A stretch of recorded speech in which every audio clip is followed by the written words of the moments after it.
여러분, 하나님이 우리에게 주신 복 중에 가장 큰 복, 그리고 가장 소중한 복이 있다면 매 주일마다 오늘은 어디 가서 예배 드리지? 이런 고민하지 않고 내가 가서 예배 드릴 수 있는 내 교회를 주신 하나님, 그 하나님께 참 감사해야 돼요. 여러분은 주일날 오늘 어디 가지? 이런 고민해 본 적 있으십니까? 오늘 어느 교회 가서 예배를 드리지? 이런 고민이요. 저는 교회를 개척하기 전에 부교육자 생활하다가 한번 교회에서 쫓겨난 적이 있었어요. 뭐 그렇게 제가 뭔가를 잘못할 사람은 아닌데 하여간 여러 가지 이상한 일이 꼬여서 제가 교회에서 쫓겨났어요. 그래서 그 다음 주에 그 교회를 가면 안 되는데 아무 생각 없이 내가 운전을 하고 그 교회를 가고 있는 거예요. 그 정문 앞에서 아차, 여기 들어가면 안 되지 하고 차를 딱 돌려가지고 딴 교회로 갔거든요. 그 동네 딴 교회에 갔는데 세상에나 그 전주까지 제가 전화해가지고 예배 빠지지 말라고 신방했던 분이 그 교회에서 내 옆자리에 앉는 거예요. 깜짝 놀래가지고 예배 끝나자마자 그 교회를 나와서 두 번 다시 안 갔어요. 여러분, 하나님이 우리에게 주신 첫 번째 복이 있다면 오늘은 어디 가서 예배하지? 이런 고민하지 않고 가서 예배 드릴 수 있는 교회를 주신 하나님, 따라합시다. 감사합니다. 감사합니다. 두 번째 받은 복이 있다면 나를 위해서 말씀을 준비하고 전해주시고 나를 위해서 늘 기도해 주시는 목사님이 계시다는 거, 따라합시다. 감사합니다. 감사합니다. 교회를 주신 하나님, 목사님을 주신 하나님. 마지막 세 번째는 내가 예배를 드리러 갈 때마다 은혜를 주시는 하나님, 내가 은혜 받을 수 있는 예배가 있다는 거. 여러분, 똑같은 예배여도 어떤 예배는 버티러 가고 견디러 가고 지구의 평화를 위해서 가고 가정의 평화를 위해서 가고 아내 눈치 때문에 가고 예배 안 가면 벌 받을까 봐 가고 직분 때문에 가는데, 여러분, 예배를 갈 때마다 오늘은 어떤 말씀을 주실까? 오늘은 어떤 은혜를 주실까? 아멘을 빨리 안 하면 제가 시험이 들어요. 오늘은 어떤 말씀을 주실까? 오늘은 어떤 은혜를 받을까? 오늘은 어떤 그런 능력을 경험할까? 여러분, 기대하며 갈 수 있는 예배가 있으면 따라합시다. 감사합니다. 감사합니다. 날씨가 점점 선선해질 텐데 날씨가 점점 좋아지면 사람들은 친한 사람들끼리 가족끼리 여행을 가기도 하고 휴가를 가기도 해요. 사람들은 그걸 보고서 와, 좋겠다 라고 말하기도 하지만 저는 태어날 때부터 교회를 다녀서 지금까지 교회를 다니는데 내가 사랑하는 목사님, 존경하는 목사님이 날 위해서 일주일 내내 말씀을 준비해서 전해주시고 내가 힘들 때마다 날 위해 기도해 주시는 목사님이 또 내가 예배를 드릴 때마다 내 예배를 받아주시는 하나님이 계신 그 예배가 주는 은혜, 목사님이 주는 축복, 그 다음에 교회가 주는 그 응답, 그것보다 더 좋은 것을 본 적이 없고 더 큰 은혜를 경험한 적이 없거든요. 여러분, 축복합니다. 평생 동안 내 교회를 통해 주시는 은혜, 목사님을 통해 주시는 응답, 또 예배를 통해 주시는 복을 날마다 매 순간마다 경험하며 살기를 주의 이름으로 축원합니다. 인생을 산다는 건 굉장히 힘들 때가 많아요. 사실 하루하루 산다는 건 굉장히 버겁고 굉장히 어려울 때가 많아요. 그런데 힘든 인생을 살면서도 버틸 수 있고 웃을 수 있고 삶의 여유를 가질 수 있는 비결이 있다면 그 비결은 내가 사랑하는 교회가 있고 내가 존경하는 목사님이 계시고 또 날 위해서 늘 기도해 주는 목사님이 계시고 내가 힘들 때마다 은혜 받을 수 있는 예배가 있다는 것, 그것 때문에 힘든 인생을 살지만 덜 힘들 수 있고 어려운 인생을 살지만 덜 어려울 수 있어요. 여러분, 예수 믿는 사람은 이 세 가지를 잘 귀하게 여기고 사랑하고 사모해야 돼요. 예배, 목사님, 교회. 따라합시다. 예배를 주신 하나님, 목사님을 주신 하나님, 목사님을 주신 교회를 주신 하나님. 교회를 주신 따라합시다. 감사합니다. 감사합니다. 고맙습니다. 고맙습니다. 여러분, 예배, 목사님, 교회를 사랑하고 사모하고 소중히 여기는 우리 교회가 되기를 주의 이름으로 축원합니다. 아멘. 97년도, 98년도에 저는 그때 필리핀에 있었거든요.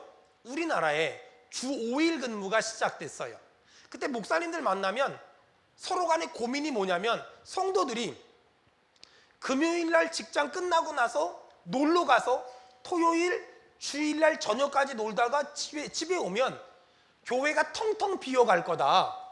큰일 났다. 이런 얘기를 많이 한 적이 있었거든요.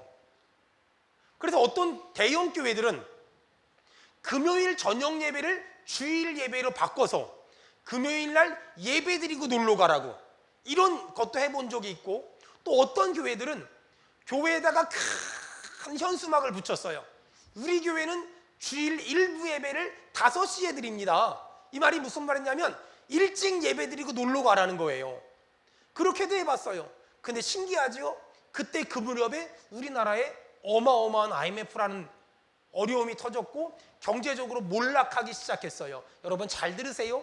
예배가 무너지면 삶이 무너지고 예배가 회복되면 삶이 회복돼요. 여러분 축복합니다. 다시 한번 이 세 가지를 붙잡으세요. 예배, 교회, 목사님, 예배를 사랑하길 바라며 교회를 사랑하길 바라며 목사님을 존귀하게 여기는 수원은혜교회가 되기를 주의 이름으로 축원합니다. 주의 이름으로 축원합니다. 아멘. 여러분이 그렇게 할 수 있도록 저요, 목사라는 직분이 부끄럽지 않은 목사가 되기 위해서 몸부림칠 것이고, 예배를 왔을 때 거저 가지 않도록 더 좋은 예배를 만들 수 있도록 몸부림칠 것이고, 우리 교회가 사람들의 입에 더러운 말로 오르내리지 않는 교회 만들기 위해서 몸부림칠 테니까, 저는 그런 교회, 그런 예배, 그런 목사가 될 테니까 여러분은 그런 예배를 귀하게 여기고 그런 교회를 귀하게 여기고 그런 목사를 존경하는 그런 좋은 교회가 되기를 주의 이름으로 축원합니다. 주의 이름으로 축원합니다. 아멘.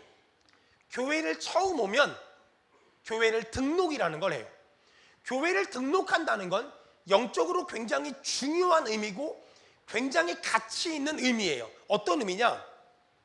수원은혜교회를 등록한다는 건 수원은혜교회 목사님의 설교를 들으면서 기도의 응답을 받으며 삶의 인도함을 받는다는 그런 굉장히 중요한 영적인 의미고, 수원은혜교회를 등록한다는 건 여러 가지 헌금을 드림으로 교회를 통하여 전도하고 교회를 통하여 봉사하고 교회를 통하여 구제한다는 의미고, 교회를 등록한다는 건 내가 교회를 섬김으로 말미암아 나 때문에 교회가 더 좋은 교회를 만들고 싶습니다 라는 굉장히 거룩하고 고상한 가치가 있는 의미예요. 그래서 교회를 다닌다, 예수님을 믿는다는 건 이 세 가지를 그 어떤 것보다 무엇보다 사랑하고 사모하는 거예요. 내 교회를 주신 하나님 감사합니다. 내 목사님을 주신 하나님 감사합니다. 은혜 받을 수 있는 예배를 주신 하나님 따라합시다. 감사합니다. 감사합니다. 여러분 이 세 가지를 다시 한번 귀하게 여기는 저와 우리 모두가 되기를 주의 이름으로 축원합니다. 아멘. 느헤미야를 계속해서 제가 꽤 오랫동안 설교하고 있는데 오늘 느헤미야 4장을 설교하려고 해요. 제가 느헤미야 4장을 설교하기 위해서 묵상하고 또 묵상하는데 하나님이 저한테 이런 마음을 주세요. 여러분, 사람들은 내가 하나님 말씀대로 살면 만사 형통할 거라고 생각해요. 그래서 하나님 말씀대로 사는데 나에게 왜 이런 어려운 일이 있습니까? 라고 사람들은 고난을 만나면 이해하지 못할 때가 많아요. 하지만 느헤미야서 4장을 보면 하나님 말씀대로 순종해서 페르시아의 술 맡은 관원장이란 직분을 버리고 1300km나 떨어진 지금 예루살렘에 느헤미야가 왔거든요. 그러면 모든 사람들이 잘했다고 박수치고 칭찬해야 되는데 산발랏이나 도비아 같은 사람들은 회방하기 시작해요. 잘 들으세요. 하나님의 말씀대로 순종해도 회방하는 사람도 있고 비판하는 사람도 있고 비난하는 사람도 있고 욕하는 사람도 있더라. 이것이 느헤미야 4장이 우리에게 주는 영적인 교훈이에요. 분명히 느헤미야는 하나님이 주시는 감동을 따라서 페르시아의 술 맡은 관원장이라는 편안한 직업을 버리고 1300km나 떨어진 예루살렘에 지금 이스라엘의 총독이란 직분을 가지고 왔거든요. 지금 느헤미야가 온다는 소식을 듣고 막 그 이스라엘 주변의 사방에 소문이 났어요. 야, 느헤미야가 예루살렘 성벽을 재건하기 위해서 온대. 삽시간에 소문이 났어요. 느헤미야가 온다는 소문이 나자 어떤 일이 벌어졌냐? 자, 느헤미야 4장 1절 느헤미야 4장 1절 다 같이 읽겠습니다. 시작. 산발랏이 우리가 성을 건축한 다음을 듣고 크게 분노하여 유다 사람들을 비웃으며. 자, 느헤미야가 온다는 소문이 났어요. 그러자 사마리아의 총독이었던 산발랏이 처음엔 분노했고 두 번째는 비웃었어요. 자, 저 보세요. 산발랏은 사마리아의 총독이었는데 사마리아와 유대는 역사적으로 보면 늘 원수지간이었어요. 마치 우리나라와 일본처럼. 제가 어떤 책에서 읽었는데 그 책에 그런 재밌는 얘기가 있더라고요. 우리나라 사람, 영국 사람, 일본 사람, 미국 사람이 같은 배를 탔는데 배에 구멍이 났대요. 구명보트가 하나밖에 없대요. 미국 사람이 카우보이 정신으로 뛰어내렸대요. 영국 사람이 대영제국 만세 스카우트 정신으로 뛰어내렸대요. 한국 사람이 대한독립 만세, 그리고 일본 사람을 발로 걷어찼대요. 이게 대한민국 사람이거든요. 참 대한민국 만세예요 진짜. 그처럼 유대 나라와 사마리아는 늘 원수였어요. 왜냐하면 유대 나라는 순혈 정책을 주장했고 사마리아는 혼혈 정책을 강조했어요. 그러다 보니까 유대 나라 사람들은 사마리아 사람들이 피가 섞였잖아요. 인간 취급을 안 하는 거예요. 그리고 사마리아 사람들은 그런 유대 사람들을 인간 취급을 안 했어요. 그러다 보니까 늘 만나기만 하면 재수 없다고, 만나기만 하면 싸우는 거예요. 얼마 전에 신문에 보니까 인도에서 어떤 부자가, 귀족이 죽어가는데 그 언터처블 피플, 카스트 제도에 의해서 그 왜 굉장히 이렇게 좀 불행한 운명을 타고 태어났다고 하는 사람들이 있대요. 그 사람이 도와주려고 했는데 건드리지 말라고, 네가 건드리면 재수 없다고 이러면서 그 도와주는 걸 거절하면서 죽어갔다는 거예요. 여러분, 그렇게 유대와 사마리아 늘 그랬어요. 그러다 보니까 유대 사람들은 사마리아 사람들 만나면 재수 없다 그러고 사마리아 사람들은 유대 사람들 보기를 진짜 인간 취급도 안 하는 거예요. 그리고 지금 유대는 망해갔어요. 그러니까 사마리아는 저거 조금만 더 망하면 저 땅을 내가 차지해야지 그러고 있는데 갑자기 느헤미야라는 사람이 총독으로 오더니 성벽을 재건하겠다 그러고 이스라엘 사람들을 일으켜 세워서 성벽을 막 재건해요.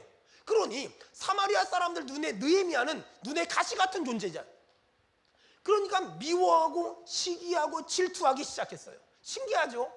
느헤미야가 오기 전까지는 이스라엘 사람들은 무너졌고 주저앉았고 망했고 낙심해 있었거든요. 느헤미야가 오자마자 일어나서 예루살렘 성벽을 52일 만에 재건해요.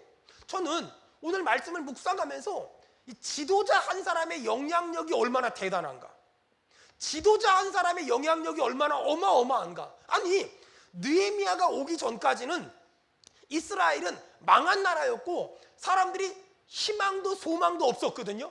그런데 느헤미야가 오자마자 사람들이 일어나서 성벽 재건한다고 그러더니 52일 만에 성벽을 완공해 버리잖아요. 지도자 한 사람의 영향력이 이렇게 대단하고 이렇게 어마어마한 거예요. 여러분, 지금도요, 넘어진 사람, 쓰러진 사람들이 느헤미야 같은 사람을 만나기만 하면 지금도 일어날 수 있고요, 희망을 가질 수 있고요, 소망을 가질 수 있어요. 여러분 한 사람 한 사람이 이 시대의 느헤미야가 돼서 여러분의 가정을 이렇게 세우길 바라며 여러분의 직장을 이렇게 세우길 바라며 여러분이 있는 곳에서 넘어지고 쓰러진 사람을 예수님의 이름으로 이렇게 세우기를 주의 이름으로 축원합니다. 주의 이름으로 축원합니다. 여러분, 믿음의 부모의 역할이 뭘까? 믿음의 지도자의 역할이 뭘까? 하나님은 사람에게 어마어마한 능력을 줬거든요. 그런데 하나님은 사람에게 어마어마한 능력을 주셨는데 어떤 지도자는 그 사람이 가지고 있는 능력을 끄집어내서 하나님의 영광을 위해 쓰게 만드는 사람이 있고, 어떤 사람은 그 사람이 가지고 있는 능력을 꾹꾹 눌러가지고 아예 무능한 사람을 만드는 사람이 있어요. 신기하죠?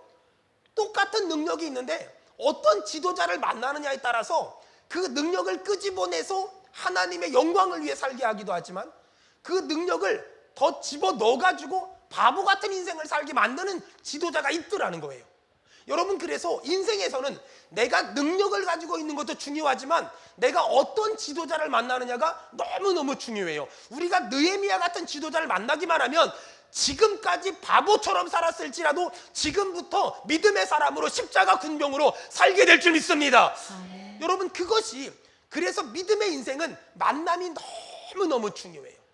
제가 발음이 안 좋아서 만남은 니은 받침이에요. 만남은 맛있다 할 때 만남이에요. 좋은 사람을 만나는 건 맛있는 인생을 살 수 있는 아주 중요한 기회이기도 해요. 그래서 모든 사람은 내 사람을 잘 만나야 돼요. 좋은 목자, 좋은 목사님을 만나야 돼요. 좋은 교회를 만나야 돼요. 좋은 배우자를 만나야 돼요. 좋은 직장을 만나야 돼요.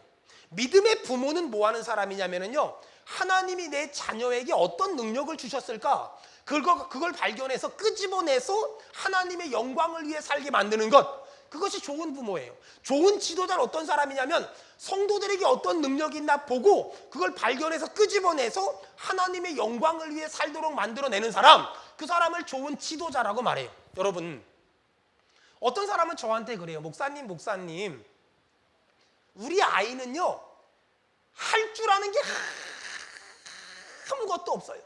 목사님, 제 남편은요, 저는요, 제 아내는요, 할 줄 아는 게 아무것도 없어요. 여러분, 이 말이 굉장히 겸손한 것 같지만 굉장히 교만하고 굉장히 건방진 거예요. 왜냐? 하나님은 사람을 만들 때 어떤 사람에겐 5달란트, 어떤 사람에겐 2달란트, 어떤 사람에겐 1달란트를 주셨지 안 준 사람은 한 명도 없거든요. 사람들이, 여러분, 1달란트가 얼마인 것 같아요?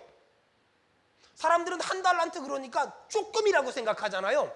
오늘 예배 끝나고 집에 가셔서 인터넷 검색을 해봐요. 1달란트의 가치. 그러면 뭐라고 나오냐면 현 시세가로 17억이라고 나올 거예요. 1달란트의 가치가 현 시세가로 17억이라고 나와요. 그러면 어떤 사람에겐 5달란트 주셨고 어떤 사람에겐 2달란트, 어떤 사람에겐 1달란트 주셨다면 1달란트가 100원, 1000원, 만원, 10만원이 아니라니까는요. 1달란트가 17억이라니까는요. 옆 사람 얼굴 보고 한마디 합시다. 최소한 17억입니다. 시작. 그 사람이 최소한 17억이라니까는요. 그 사람의 가치가 최소한 17억이에요. 여러분이 믿든 말든 인정하든 인정하지 않든 어떤 사람 가끔 그래요. 목사님, 제 남편은요, 내 아들 사가는 사람도 없어요. 그렇지 않다니까는요. 하나님 보시기에 그 사람은 17억짜리예요. 또 반대편 사람 보고 17억짜리입니다. 시작. 17억. 우리가 17억짜리냐니까요. 여러분, 그러니까 하나님은 1달란트, 2달란트, 5달란트 준 사람은 있어도 안 준 사람은 한 명도 없어요. 그런 성경적인 관점을 가지고 그 사람을 딱 쳐다보면 잘하는 게 있어요. 잘하는 게 있다니까는요. 잘하는 게 분명히 있어요. 제가 목회하며 깨달은 게 뭔 줄 알아요? 다 잘하는 사람도 없지만 다 못하는 사람도 없더라. 다시 아멘을 해야 돼요. 다 잘하는 사람도 없지만 다 못하는 사람도 없더라. 우리가 그 믿음이 있어야 돼요. 그 확신이 있어야 돼요.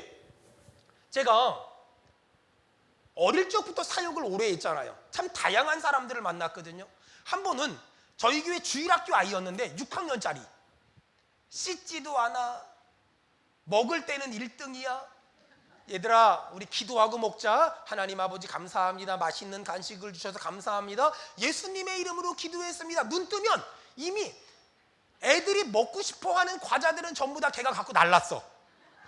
뭐 그런 애가 하나 있었어요. 늘 그런 애였어요.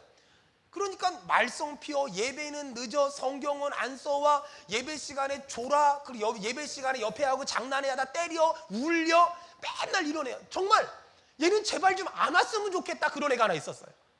근데 얘가 1년에 딱 2번 존재감을 화끈하게 드러낼 때가 있어요. 여름 수련회, 겨울 수련회. 얘가 잘하는 게 뭐냐면 엄마 아빠가 늘 직장을 다니니까 혼자 집에 있거든요. 밥 잘해, 빨래 잘해, 설거지 잘해, 물고기 잘 잡아와. 그러니까 수련회만 갔다 오면 밥 잘해, 빨래 잘해, 설거지 잘해, 물고기 잘 잡아와. 얘가 대장이에요.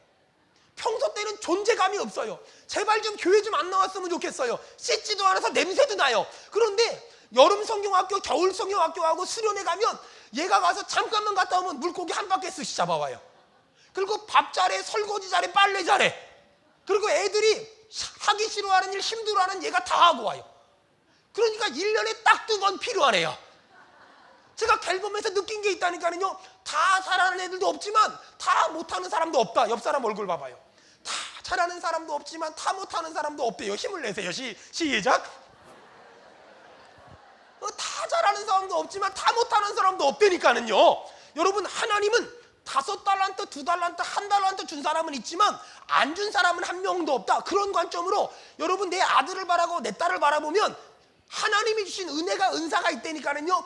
그걸 끄집어내서 하나님의 영광을 위해 쓰임받게 하는 것, 그것이 느헤미야 리더십이고, 우리가 그런 느헤미야가 되면 나와 함께하는 사람들이 그 능력을 끄집어내서 하나님의 영광을 위해 살게 만들 수 있을 줄로 믿습니다.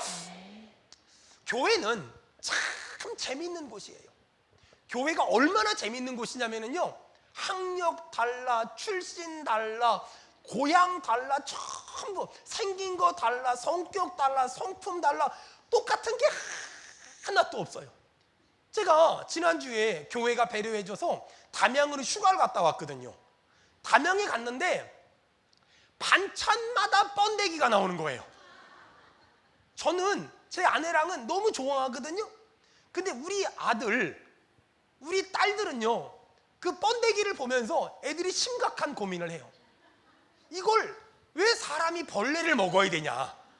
그러더니 지들끼리 가위바위보 해가지고 진 사람이 벌레 먹기 내기를 하더라고요. 그러면서 먹어보니까 어떻지? 그러니까 입속에 들어가서 톡 터진대요. 아니, 사람이 이렇게 다르다니까는요, 너무 다르다니까는요, 아주 많이 다르다니까는요.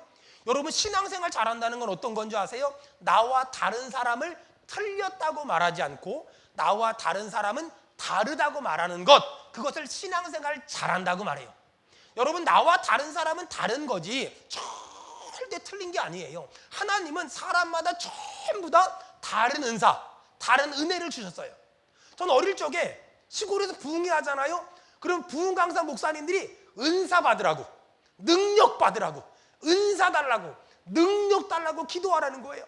어릴 적에 얼마나 많이 막 그냥 은사 달라고, 능력 달라고 얼마나 많이 기도했는지 몰라요.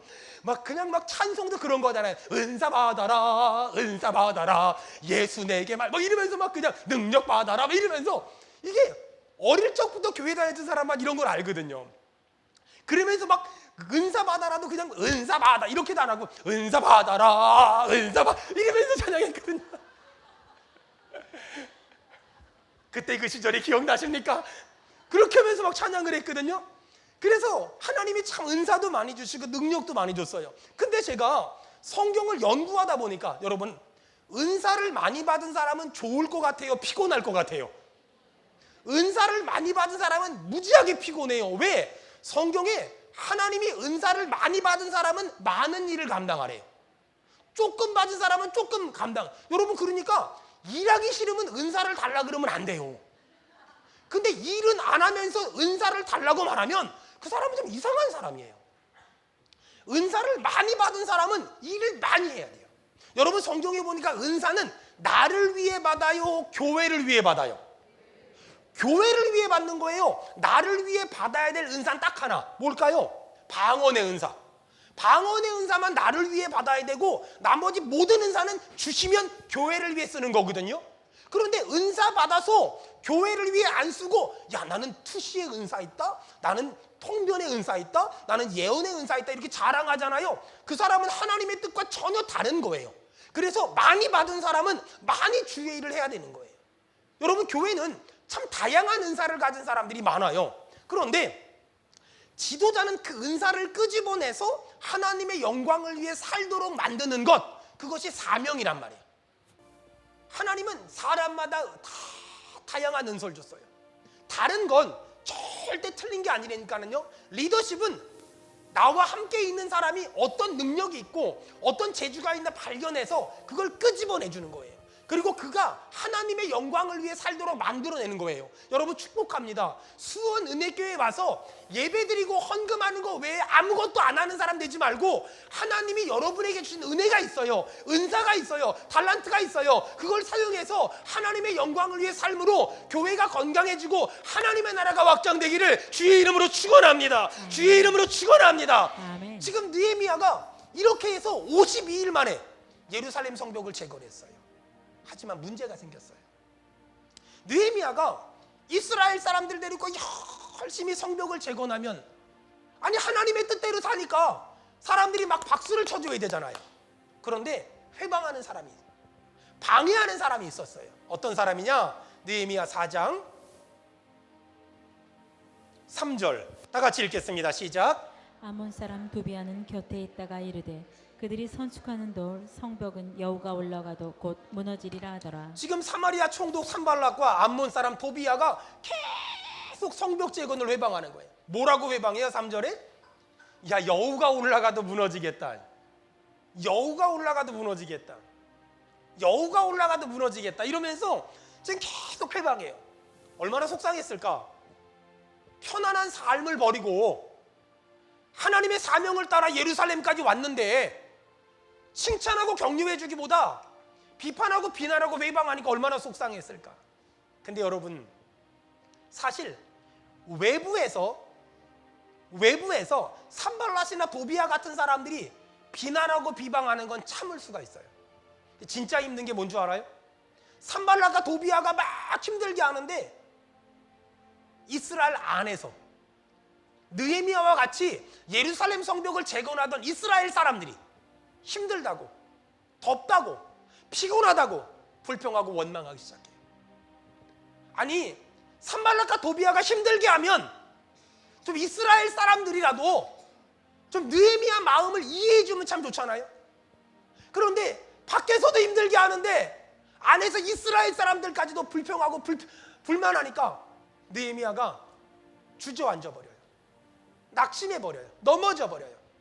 여러분 그거 아세요? 어떨 때는 건강이 무너질 때가 있어요.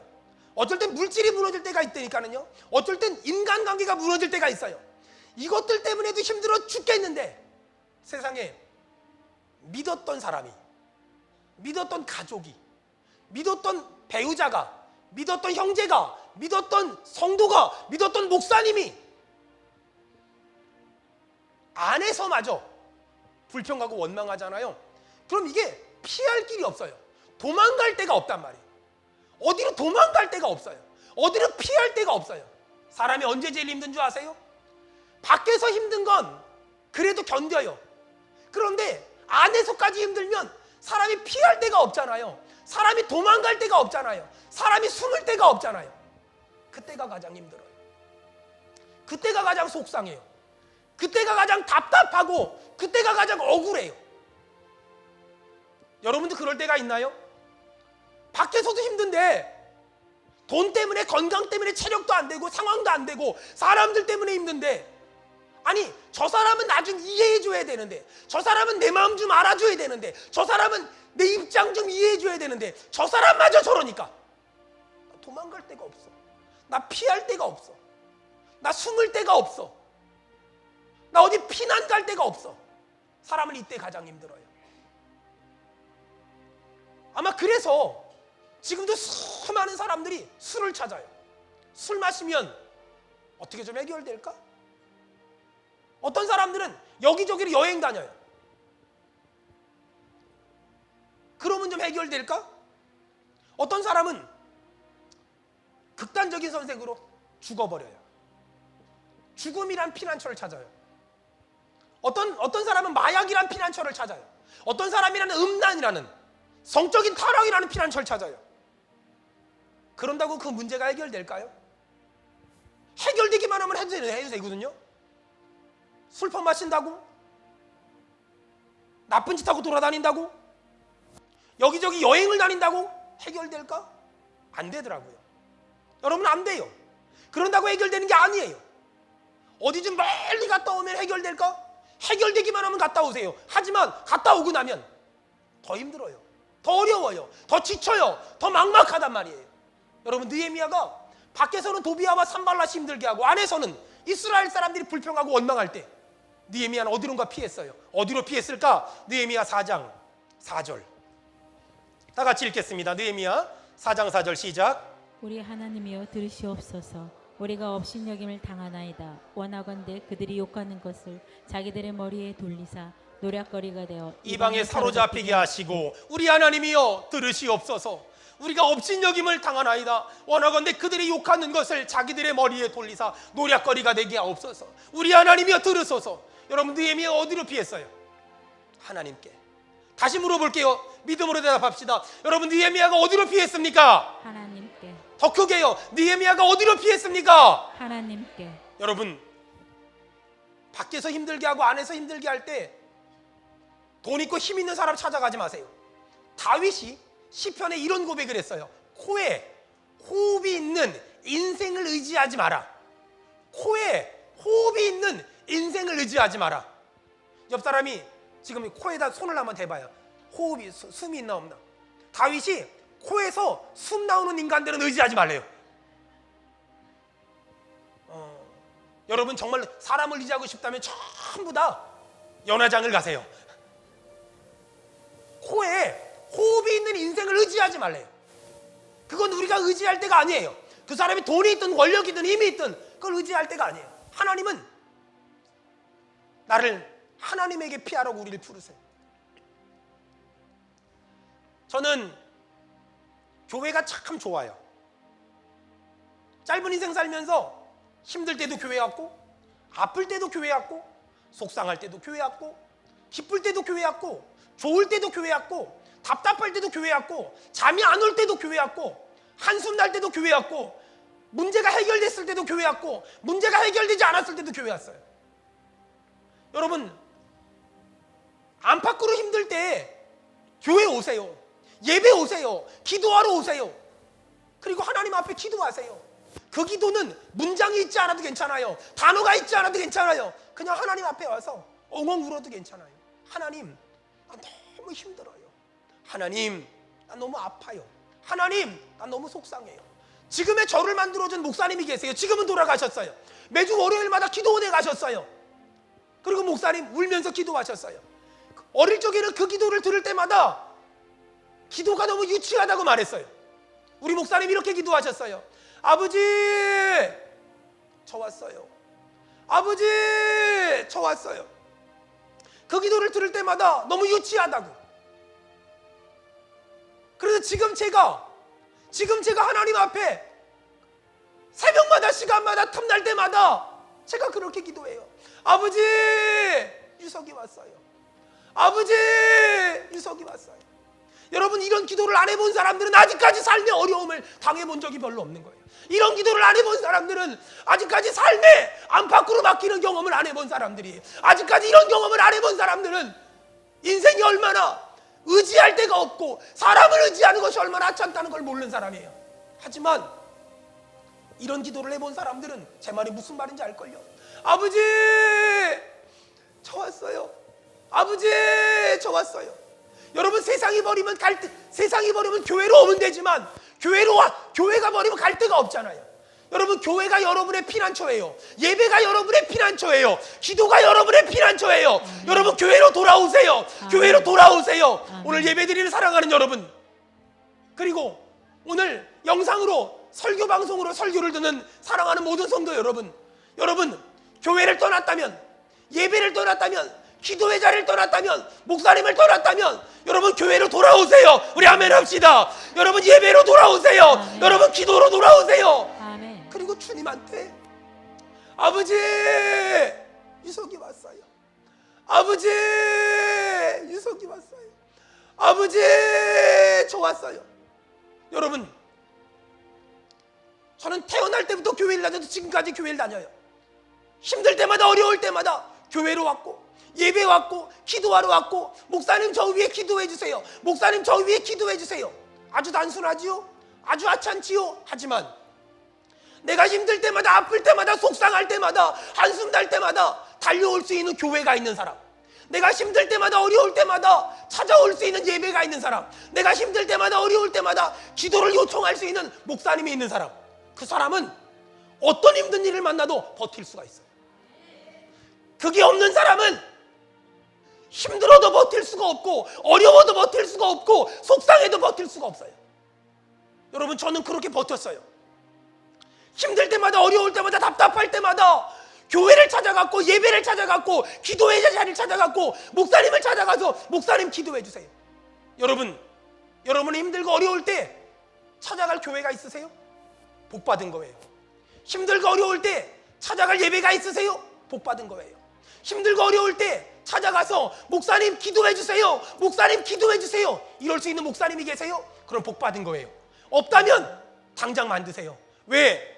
여러분이 힘들고 어려울 때 여러분 혼자의 기도로는 절대로 그 어려움을 이길 수 없어요. 하지만 여러분이 목사님 기도해 주세요. 목사님 기도해 주세요. 목사님 기도해 주세요. 그 기도를 받으면 이길 수 있고 넘어갈 수 있고 극복할 수 있어요. 사랑하는 여러분, 하나님이 우리의 영원한 피난처지만 이 땅에서 우리의 피난처가 교회. 힘들 때 교회로 피하세요. 힘들 때 예배로 피하세요. 힘들 때 목사님 기도해달라고 얘기하세요. 여러분, 그러면 반드시 일어날 수 있고 이길 수 있고 넘어갈 수 있고 다시 한번 제2의 신앙의 전성기를 회복하게 될 줄 믿습니다.